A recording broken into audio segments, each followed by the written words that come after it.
ముస్లింల సంక్షేమానికి ముఖ్యమంత్రి కేసీఆర్ వరాల జల్లు కురిపించారు. ఈ అంశంపై శాసనసభలో జరిగిన స్వల్పకాలిక చర్చకు సమాధానమిచ్చిన ఆయన వక్ఫ్ బోర్డు న్యాయాధికారాలు కల్పిస్తామన్నారు. అన్యాక్రాంతమైన వక్ఫ్ బోర్డు భూముల స్వాధీనానికి సభా సంఘం వేస్తామన్నారు. వచ్చే ఏడాది నుంచి ఇమాంల గౌరవ వేతనాన్ని 1000 నుంచి 1500కు పెంచుతామన్న కేసీఆర్ తమిళనాడు తరహాలో ముస్లింలకు 12% రిజర్వేషన్ హామీకి కట్టుబడి ఉన్నట్లు స్పష్టం చేశారు.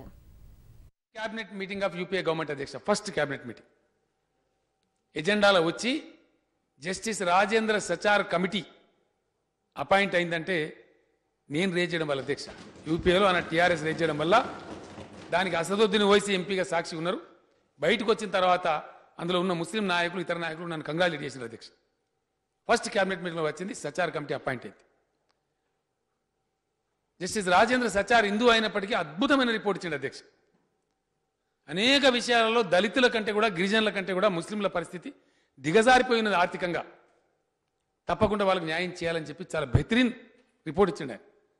కానీ దురదృష్టం अनफॉर्चुनेटली बदनसीबी से उसका अमलावरी नहीं हुआ, ना मरकज में हुआ ना रियासत में हुआ. కాలే ఇట్స్ अनफॉर्चुनेट. తర్వాత కుందు కమిటీ వచ్చింది, మహారాష్ట్ర వాళ్ళు కమిటీ చేస్తున్నారు, చాలా కమిటీలు వచ్చినాయి.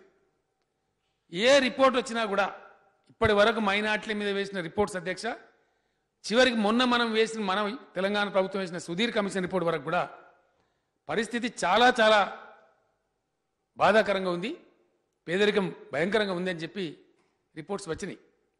మరి ఇన్ని వచ్చిన నేపథ్యంలో తప్పకుండా మనం అనేక కార్యక్రమాలు చేయాల్సిన అవసరం ఉంది.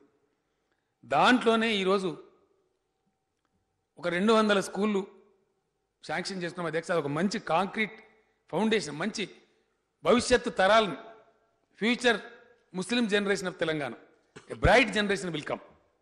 100% నాకు డౌట్ లేదు. ముస్లింలకు 12% రిజర్వేషన్ల హామీకి కట్టుబడి ఉన్నామన్న కేసీఆర్ పై భాజపా శాసనసభ పక్షనేత కిషన్ రెడ్డి అభ్యంతరం వ్యక్తం చేయగా ముఖ్యమంత్రి తోసిపుచ్చారు.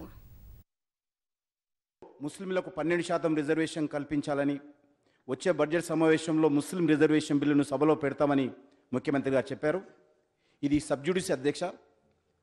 ఇప్పటికే 4% రిజర్వేషన్ ఏదైతున్నదో రాష్ట్ర హైకోర్టు పూర్తిగా ఇది రాజ్యాంగ వ్యతిరేకము, మతపరమైన రిజర్వేషన్స్ చెల్లదని చెప్పి రాష్ట్ర హైకోర్టు తీర్పిచ్చింది.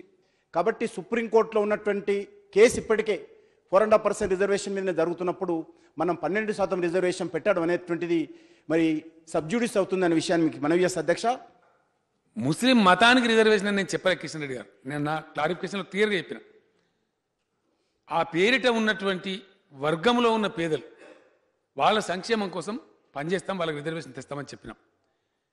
ఇది ఇంకొక మాట కూడా నేను చెప్తా ఉన్నా. సబ్జుడిస్ అని మీరు అన్నారు. సబ్జుడిస్ అయినంత మాత్రాన శాసనసభ మాట్లాడకూడదని లేదు, శాసనసభ బిల్లు పాస్ చేయకూడదని ఎక్కడ లేదు. అయినా కూడా పెద్ద ఇబ్బంది కాదు. We are free to discuss. Assembly and parliament legislatures we are free to discuss తప్పకుండా. కాబట్టి వీ హ్యావ్ దట్ రైట్. ఆ బిల్లు పాస్ చేసే అధికారం మనకు ఉంటుంది.